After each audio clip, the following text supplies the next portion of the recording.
अरे आओ आओ बहू, गृह प्रवेश करो। अरे मेरे घर में भी रौनक हो जाएगी, अब तो मेरी दो दो बहुएं हो गई है।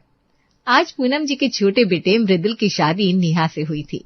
नेहा नई नवेली दुल्हन बने दरवाजे पर मृदुल के साथ खड़ी थी। तौबा तौबा मम्मी जी, अपनी शादी पर भी नेहा ने आर्टिफिशियल ज्वेलरी पहनी है। लगता है मेरी देवरानी बहुत छोटे घर से है। अरे तो क्या हो गया बहू, ज्वेलरी से क्या होता है भला? अरे बहू तो चांद का टुकड़ा मिल गई है। सही कहा मम्मी जी, खैर सब मेरी तरह अमीर मायके से नहीं होते। इतना कहकर माया अपने कमरे में चली गई। अरे बहू तू दिल पर ना ले, बड़ी बहू ना बस हर वक्त अपना अमीर मायका करती रहती है। जी जी मम्मी जी।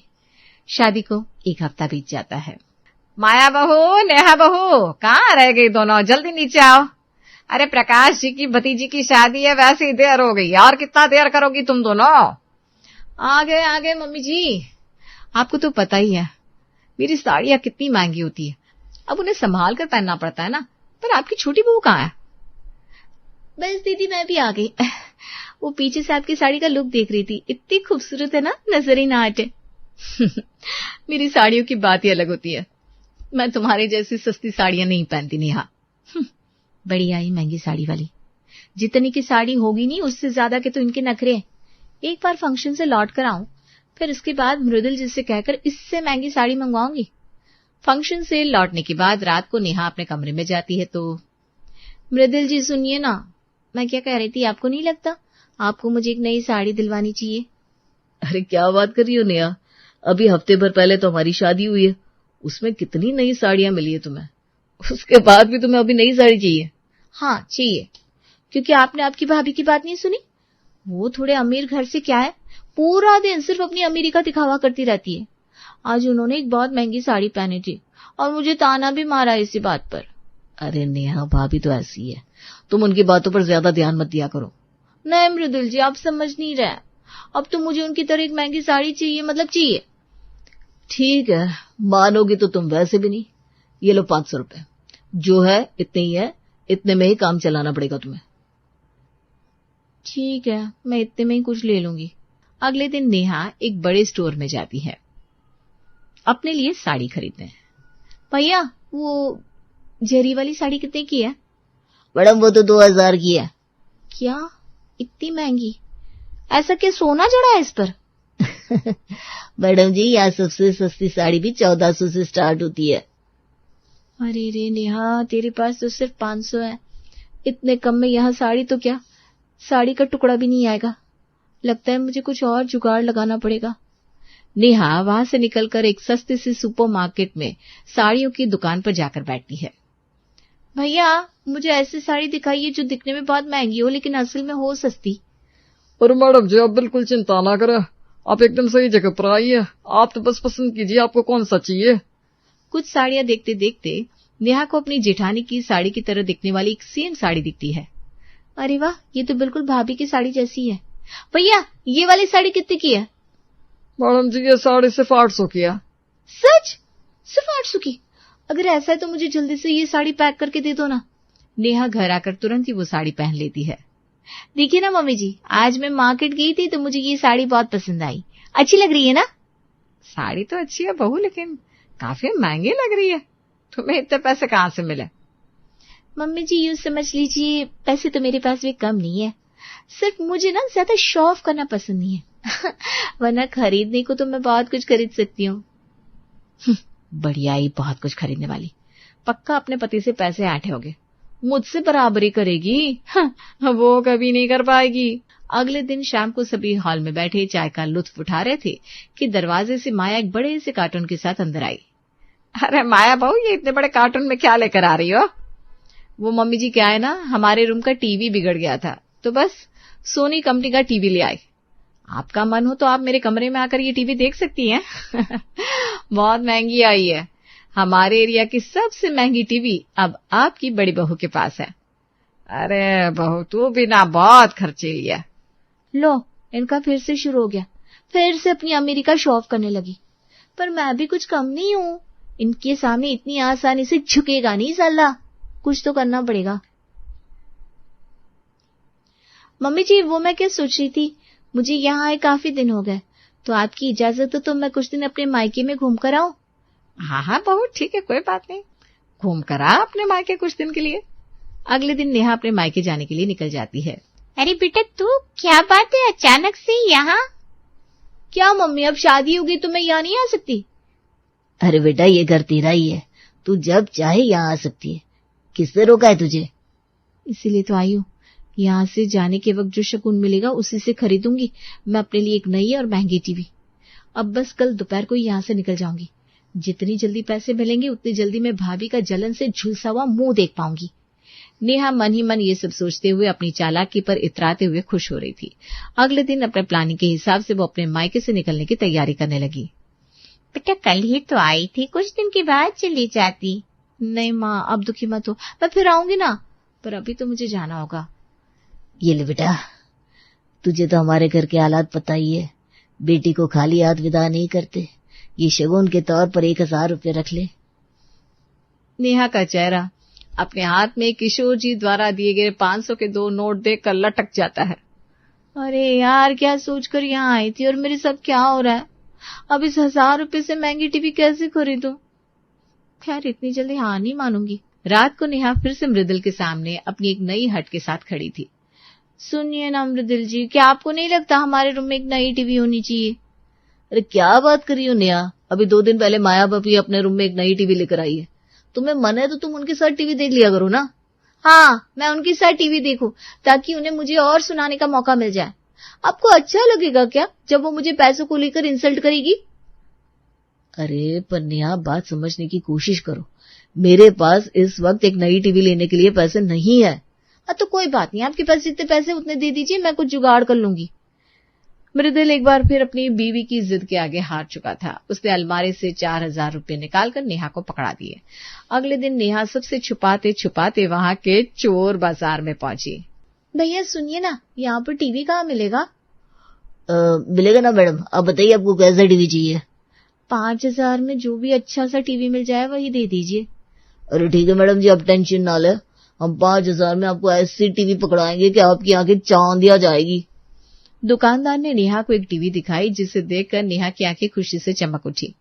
अरे भैया, बहुत मस्त टीवी है, बस आपको ना इस पर थोड़ी सी कारीगरी और करनी पड़ेगी। हाँ मैडम, बोलिए ना, क्या करना है? आपको इस टीवी का असली लेबल निकालकर इस पर सोनी कंपनी का लेबल चिपकाना होगा। हो जाएगा ना आपसे?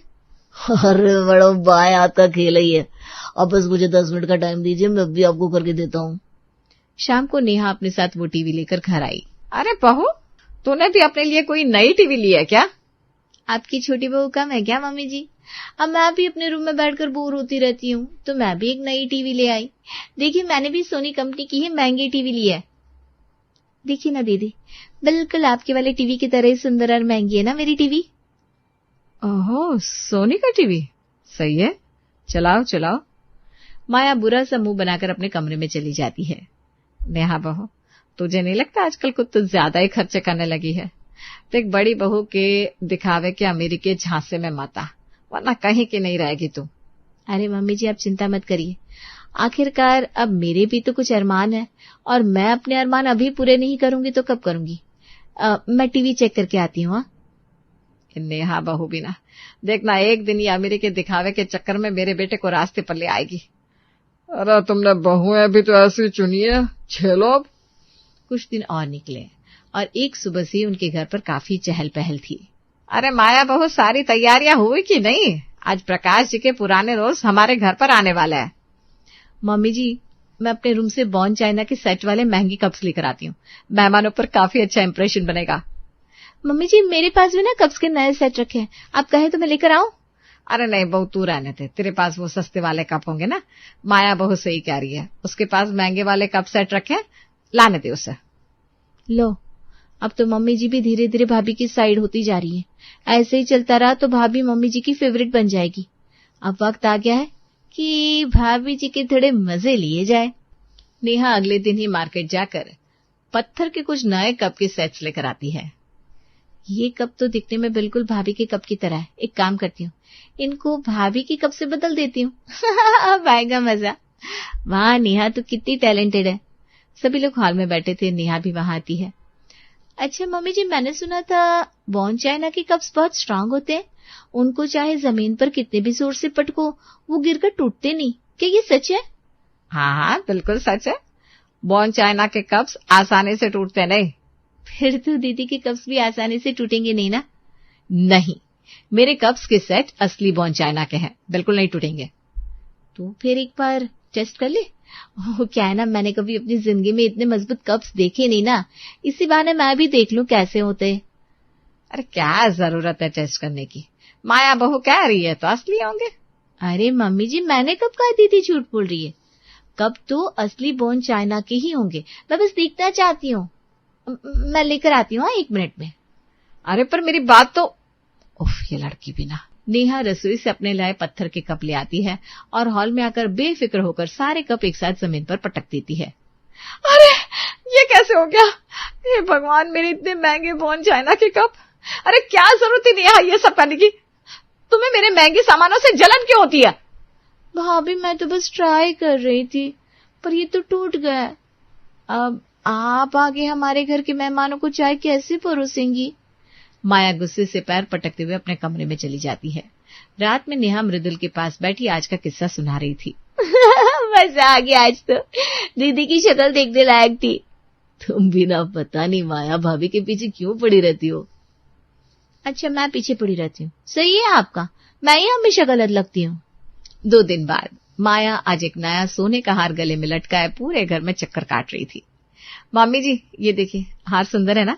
कल शाम को लेकर आई थी, असली सोने का है। हाँ सुंदर तो है, लेकिन अचानक से इतने महंगे हार पहनने की क्या जरूरत थी? बस यूं ही मम्मी जी, मेरी मम्मी ने मुझे पैसे दिए थे तो मैंने खरीद लिया। जच रहा है ना मुझ पर?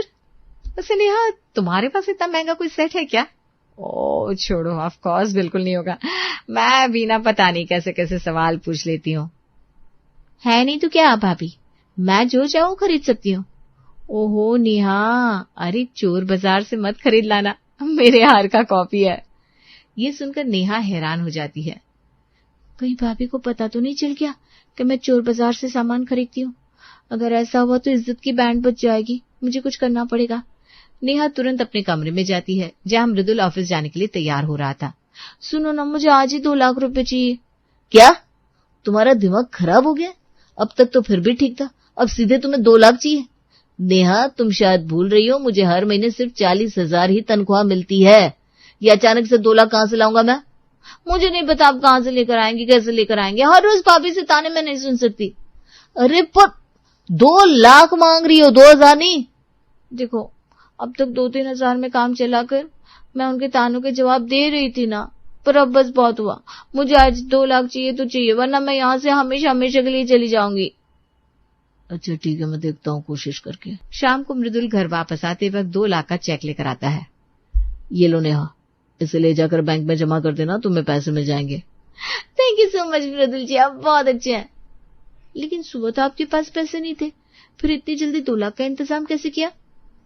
तुम्हारी जिद के आगे मुझे ऑफिस से लोन लेना पड़ा, पर अब इसके आगे मुझसे 1 पैसा मत मांगना, क्योंकि अब मेरे पास तुम्हें देने के लिए कुछ भी नहीं है।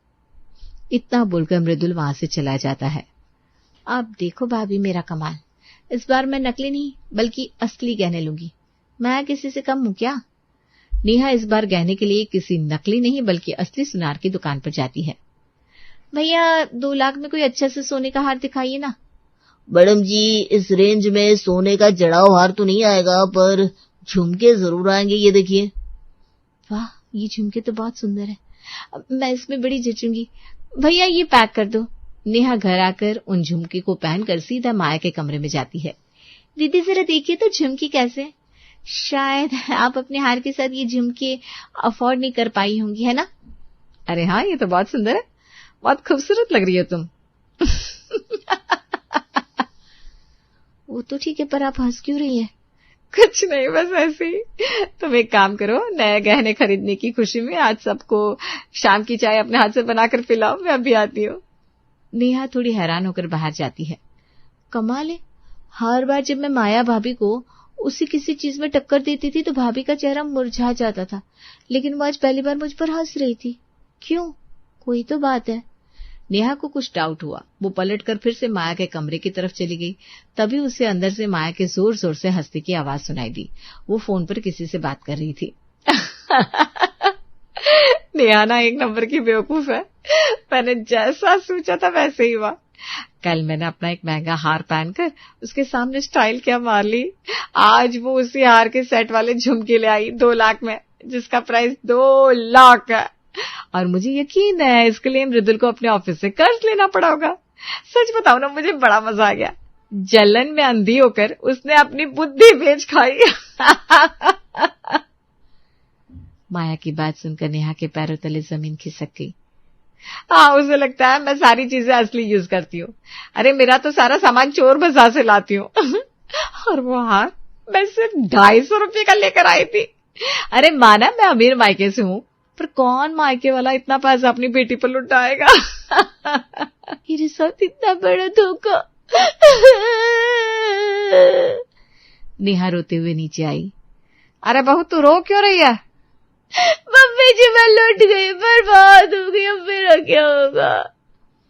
नेहा ने सबको सच बताया। सत्यानाश, तुमने तो मुझे डुबो दिया।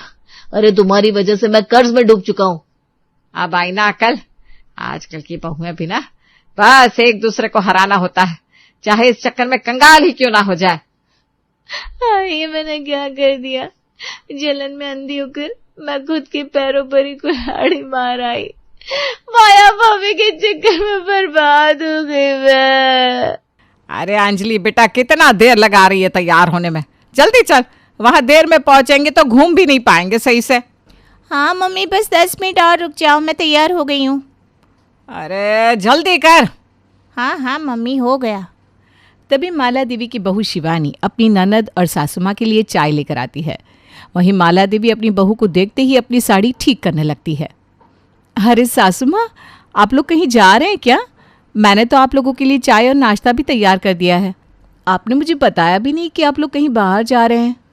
सासू माँ, शिवानी बार बार अपनी सासू माँ से पूछती रहती है। सासू माँ जवाब दीजिए ना, तब से पूछ रही हूँ। बहू तू कुछ कह रही है क्या मुझसे? हाँ माँ जी, कितनी देर से पूछ रही हूँ आप लोग कहाँ जा रहे हैं, और आपने मुझे बताया भी नहीं कि आप लोग सुबह कहीं जाने वाले हैं। नहीं तो मैं आप लोगों के लिए नाश्ता नहीं बनाती ना। अच्छा अच्छा। अरे बहू, तुझे तो पता है धीरे धीरे मेरी उम्र हो रही है, इसलिए मैं ना छोटी छोटी बातें भूलने लगी हूँ। माफ़ कर दे बेटा। नहीं माँ जी, इतनी छोटी सी बात के लिए आप माफ़ी क्यों मांग रही हैं? तभी शिवानी की ननद गुस्से में अपने कमरे से निकलती है। भाभी, आपको मेरी माँ से सॉरी बुलवाकर बहुत अच्छा लग रहा होगा ना? आप यही चाहती है ना कि हम लोग बस आपसे माफी मांगते रहे। अरे आपको पता है कि आपकी सासू माँ की उम्र हो रही है और वो आजकल चीजों को भूल जाती है, तो इसमें कौन सी बड़ी बात हो गई? तब से सुन रही हूँ मैं, पता नहीं कितनी पूछताछ कर रही हो आप। अरे मेरी माँ भी इंसान है, उन्हें भी जरा खुल के जीने दीजिए। ननद जी, मैंने ऐसा कुछ भी नहीं कहा जिससे आप इतना गुस्सा हो रही हैं। अरे भाभी, आप कुछ कहती कहाँ हैं, लेकिन बिना कहे ही आप बहुत कुछ बोल जाती हैं। मेरी माँ बेचारी बूढ़ी हो रही है, उन्हें थोड़ा तो एंजॉय करने दीजिए।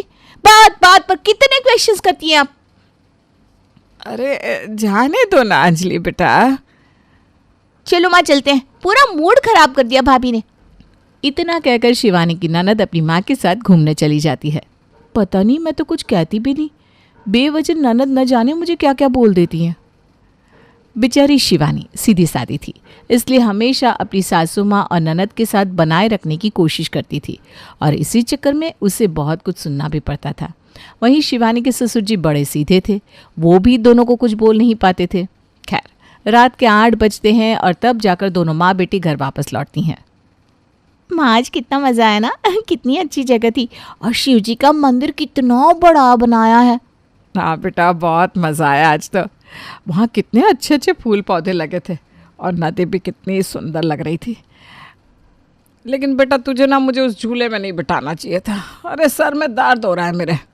अरे मम्मी, ये बात आप कितनी बार बोलेंगी? बोला ना सॉरी, मुझे नहीं पता था कि झूले में बैठने से आपके सर में दर्द हो जाएगा।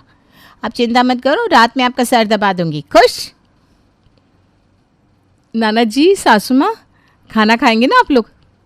अरे भाभी, हम लोग इतनी देर से थके हारे घर आए हैं, तो जाहिर सी बात है कि हम लोग खाना तो खाएंगे ही। खाने में क्या बनाया है आज तूने बहू? माँ जी आलू के पराठे और चटनी बनाई है। अच्छा बेटा, तो जल्दी से हम लोगों के लिए खाना लगा दे, हम लोग हाथ मुंह धो के आते हैं। जी माँ जी। थोड़ी देर बाद सभी लोग एक साथ बैठकर खाना खाते हैं। वहीं इसके एक दिन बाद घर की डोरबेल बजती है। मामी जी नमस्ते। खुश रहो बेटा। हेलो दीदी। हेलो। आइए आइए मामी जी, अंदर आइए। आओ माहिरा। ओहो, तुम दोनों अचानक? अरे माहिरा को ज़रा ये शहर घूमना था तो इसीलिए हम आ गए। हमने सोचा कि हम आप लोगों को सरप्राइज़ दे दें, और इसके पापा नहीं आ पाए क्योंकि उनको छुट्टी नहीं मिली। चलो कोई बात नहीं, अगर आते तो ज़्यादा अच्छा लगता। सभी लोग बैठकर बातचीत करने लगते हैं। इसी दौरान अच्छा, तो हम लोग घूमने के लिए सबसे पहले कहाँ जाएंगे? शिवानी के सासू माँ छट से बोल पड़ती है। अरे बेटा, घूमने के लिए सबसे पहले यहाँ के बड़े वाले चिड़ियाघर जाएंगे। वहाँ पर ना मुझे बहुत अच्छा लगता है। इतने प्यारे प्यारे पक्षी हैं और जानवर हैं, उन्हें देखकर ना एक अलग ही खुशी मिलती है। अच्छा, और कहाँ कहाँ जाएंगे? अरे अंजलि, तू बता रही थी ना कि हमारे शहर में एक नया म्यूजियम खुला है। माँ, म्यूजियम नहीं, म्यूजियम। अरे हाँ वही। अब हम लोगों को भला इतनी अंग्रेजी कहाँ आती है। तो माहिरा बिटिया, हम लोग वहीं चलते हैं, बहुत मज़ा आएगा। उसका ना मैंने कुछ दिन पहले रेल भी देखा था। रेल? रील? अरे वही, अरे समझा करो ना, अंग्रेजी नहीं आती हमको इतनी। आप भी ना बहुत मज़ा किया है। इस तरह हमेशा शिवानी की सासू माँ घूमने के नाम पर बहुत एक्साइटेड हो जाया करती थी, क्योंकि उन्हें घूमना बहुत पसंद था। वहीं दूसरी ओर शिवानी किचन में काम करते हुए इन सभी की बातें सुन रही थी। देखो तो, जब मैं सासू माँ से कोई काम की बात बोलती हूँ तो सासू माँ को सुनाई नहीं देता, और यहाँ मामी जी और उनकी बेटी घूमने की बात कर रही हैं तो सासू माँ को बराबर सुनाई दे रहा है और जवाब भी फटाफट दे रही है। शिवानी प्लेट निकालने के लिए पीछे मुड़ती है तो देखती है उसका पति वहीं पर खड़ा है। उफ़, आपने मुझे डरा ही दिया था। धीरे धीरे क्या बोल रही थी तू? देखिए ना, मैं आपको कितने दिनों से यही तो समझा रही थी, सासू माँ मेरी बिल्कुल भी नहीं सुनती। जब भी मैं सासू माँ को कुछ कहने की कोशिश करती हूँ तो उन्हें सुनाई नहीं देता। वो मेरी बातों को इग्नोर कर देती है और बाद में पूछो तो कहती है उन्होंने सुना नहीं। अरे शिवानी, माँ की बातों पर इतना ध्यान मत दिया करो। तुम्हें पता है ना, सासू माँ थोड़ी टाइट होती है। तुम चिंता मत करो, समय के साथ सब ठीक हो जाएगा। मैं हूं ना तुम्हारे साथ। अच्छा, कुछ है क्या खाने को? बहुत भूख लग रही है। पास्ता है, आप यही खा लीजिए। अगला दिन आता है। शिवानी के सासू माँ और ननद पूनम और उसकी बेटी के साथ घूमने के लिए निकल जाते हैं। वहां पहुंचकर शिवानी की सासू माला देवी खूब मौज मस्ती करती है। दरअसल माला देवी का छोटा भाई अच्छा खासा कमाता है, इसलिए उसकी पत्नी खूब पैसे उड़ाती है। साथ ही माला देवी और उसकी बेटी पर भी बहुत खर्च करती है, इसलिए माला देवी को अपने भाई की पत्नी पूनम बहुत पसंद थी। माँ, मामी के साथ घूमने में तो बहुत फ़ायदा है ना? हाँ वो तो है, लेकिन बेटा थोड़ा धीरे बोल, कहीं वे लोग सुन ना ले। अच्छा दीदी, थोड़ा यहाँ पर घूम लेते, उसके बाद घर चलते। मैं बहुत थक गई हूँ, घर जाकर ना कॉफ़ी पीऊँगी। अरे हाँ बेटा, क्यों नहीं। तो करीब 1 घंटा और घूमने के बाद वे लोग रात के 9 बजे तक घर पहुँचते हैं। माँ जी और ननद जी का तो अच्छा है, बस दिन भर घूमते रहो। मुझे भी मायके जाना है, बस मौका मिले तो मैं सासू माँ से पूछ लूँ। वैसे मेरी दूर की ननद मोनिका बोल रही थी कि माहिरा और उसकी माँ बहुत घुमक्कड़ है। लगता है ये बात सच है।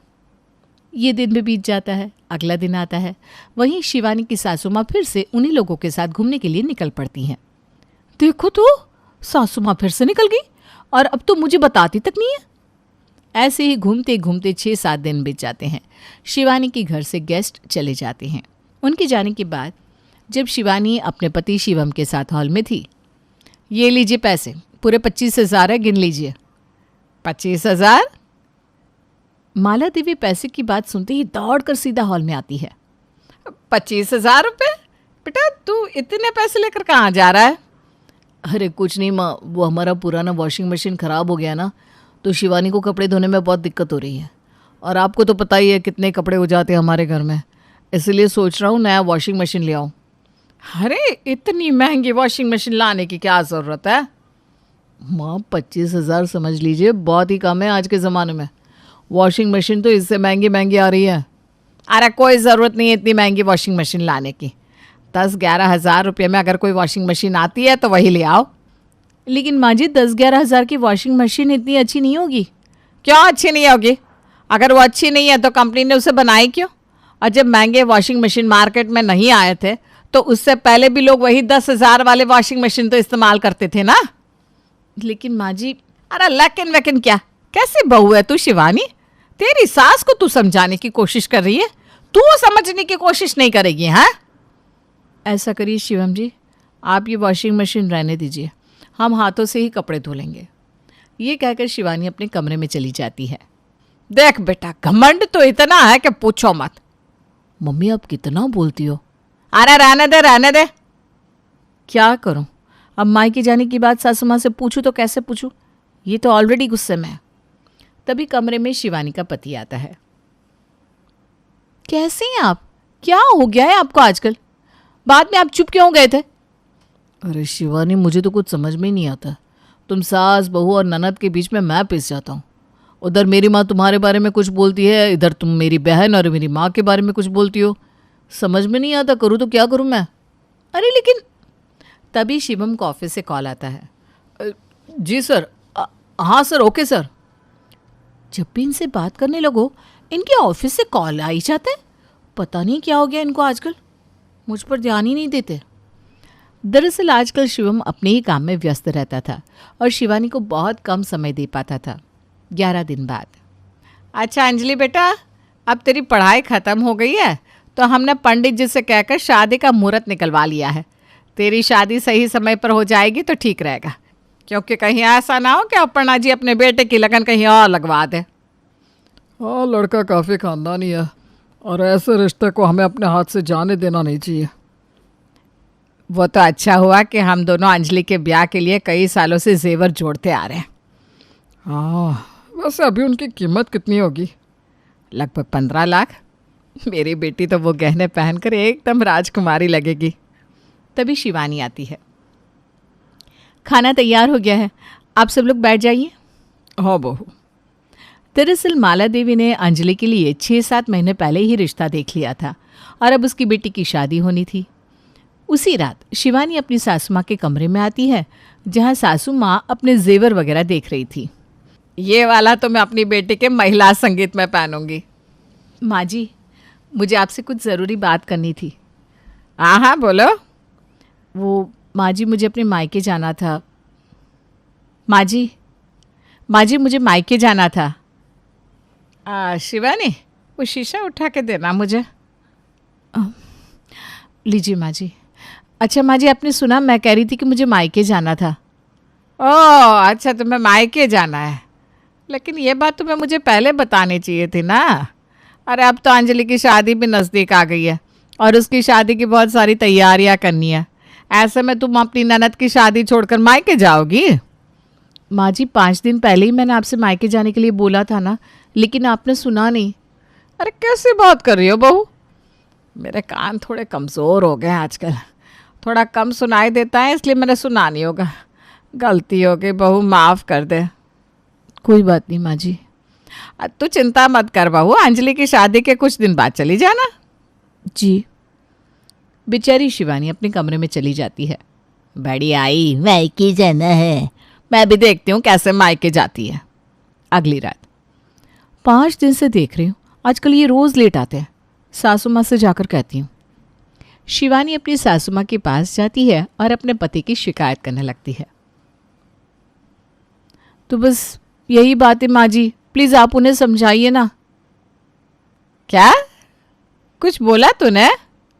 माँ जी, मैं 10 मिनट से सिर्फ आपसे ही तो बात कर रही हूँ। अरे बहू, तुझे बताया तो था मैंने, मेरे कान थोड़े ख़राब हो गए हैं, कुछ सुनाई नहीं दे रहा है सही से। क्या बोला था तूने, ज़रा फिर से बताना। शिवानी को यकीन नहीं होता कि आखिर उसकी सासू माँ ऐसा कैसे कर सकती है। कुछ नहीं माँ जी, थोड़ी देर में बताती हूँ आपको। चावल चढ़ा है, गैस बंद करने जा रही हूँ। शिवानी अपनी आंखों में आंसू लिए किचन से चली जाती है और बहुत रोती है। वहीं दूसरी ओर उसकी सासू माँ खुश होती है। एक तो इसको इतना गुणवान पति मिला है, ऊपर से मेरे बेटे की शिकायत कर रही है। अरे अगर 4-5 दिन घर से थोड़ा लेट से लौटा है तो क्या हो गया, लड़के तो ऐसे ही होते। ऐसे ही कुछ दिन बीत जाते हैं और अंजलि की शादी भी हो जाती है। अच्छा माँ जी, अब तो ननद जी की शादी हुए 11 दिन हो गए, क्या मैं अब थोड़ा सा घूमने जा सकती हूँ? आज मेरी सहेली का जन्मदिन है, उसने मुझे बुलाया है। बहुत जिद कर रही थी बेचारी। क्या कह रही हो बहू? माँ जी, मैं कह रही हूँ कि मेरी सहेली का जन्मदिन है, मुझे थोड़ा बाहर जाना है, क्या मैं जा सकती हूँ? आज तुम्हारा जन्मदिन है? नहीं माँ जी, मेरी सहेली का जन्मदिन है। बेटा, शादी के शोरगुल से तो मेरा कान और कमज़ोर हो गया, लगता है बहरी ही हो गई हूँ मैं तो। अच्छा बहू, मैं तुझसे थोड़ी देर में बात करती हूँ, मुझे ना ज़रा बगल में कमला के यहाँ जाना है, उससे कुछ ज़रूरी बात करनी है। तो अपनी बहू की बातों को इग्नोर करके माला देवी बड़े मज़े से अपने पड़ोसन के घर चली जाती है और वहाँ पर किटी पार्टी करती है। ये बात कमला की बहू शिवानी को कॉल पर बताती है। क्या? ऐसे ही दिन बीतते रहते हैं। शिवानी की सासू माँ उसके सामने कम सुनाई देने का नाटक करती रहती। इसी बीच, माँ मुझे ज़रा 60,000 दो ना, मैं आपको 2 महीने बाद लौटा दूंगी। हाँ बेटा, देती हूँ। मुझे तो पहले से ही पता था कि सासू माँ के कान बिल्कुल ठीक है। हे भगवान, कुछ ऐसा करिए कि सब ठीक हो जाए। इसी बीच शिवम की नौकरी चली जाती है। अरे बेटा, अब क्या होगा? मेरी सेविंग्स भी ज़्यादा नहीं बची, जो थी वो तेरी और तेरी बहन की शादी में ख़त्म हो गई। घर में थोड़े पैसे रखे हैं, अगर उसे भी खर्च कर देंगे तो हमारे बुढ़ापे के सहारे का क्या होगा? वही तो। आप सब चिंता मत करिए, मैं नौकरी करूँगी। नहीं नहीं नहीं, हमारे घर की बहू नौकरी नहीं करती। नहीं माँ जी, नौकरी तो मुझे करनी ही होगी। तो जिस बहू को माला देवी अपने घर से बाहर भी निकलने नहीं देती थी, अब वही बहू नौकरी करने जाने वाली थी। कुछ ही दिनों में शिवानी को नौकरी मिल भी जाती है। सच में शिवानी, तुम एक आदर्श पत्नी और एक आदर्श बहू हो। मुझे माफ़ करना, मैंने तुम्हारे साथ हमेशा गलत किया। कोई बात नहीं शिवम जी। खैर ये सब तो ठीक था, लेकिन दूसरी ओर शिवानी की सासू माँ उसे रोज़ सुनाया करती थी। अब इसका मुझे कुछ तो करना ही होगा। तभी एक दिन शिवानी अपने पति को लेकर अपने मायके चली जाती है। शिवम बेटा, कहाँ है तू? शिवानी पति से फ़ोन छीन लेती है। माँ जी, आपको तो मैं पसंद नहीं थी ना, इसीलिए मैंने आपके घर को ही छोड़ दिया है। अब आप दोनों अकेले रहिएगा, ठीक है? अरे ये क्या बकवास करिए तू? फ़ोन दे मेरे बेटे को। नहीं माँ जी, वो मेरे पति हैं, इसलिए वो सिर्फ मेरी बात सुनेंगे, आपकी नहीं। शिवानी फ़ोन रख देती है। अब माला को घर के सारे काम खुद ही करने पड़ते हैं। हे भगवान, मुझसे बहुत बड़ी गलती हो गई, मेरी बहू वापस आ जा। आपने बुलाया और हम चले आए माँ जी। क्या क्या? माँ पिताजी, ये सब तो हमने बस नाटक किया था ताकि माँ को अपनी बहू की अहमियत पता चले। बहू, मैं अपनी गलती मानती हूँ। मैं तुम्हारे सामने कम सुनाई देने का नाटक करती थी, लेकिन सच तो ये है कि मैं बहरी नहीं हूँ।